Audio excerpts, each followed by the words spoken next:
నువ్వే దశలో ఉన్నావు ఆలోచించుకో.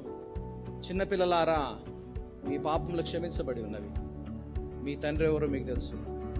యవనస్తులారా, మీరు దుష్టుని జయించారు, మీరు బలవంతులు, దేవుని వాక్యం మీలో ఉన్నది. నువ్వు గుర్తించగలుగుతున్నావా? ఏది సరి అయింది, ఏది సరి అయింది కాదు, ఏది ఉపయోగకరమైంది, ఏది ఉపయోగకరమైంది కాదు, ఏ మీటింగ్కి వెళ్తే బాగుంటుంది, ఏ ప్రార్థనకి వెళ్తే బాగుంటుంది, ఏది వెళ్ళకూడదు. జ్ఞానానికి సంబంధించింది, ఆత్మీయతకు సంబంధించింది.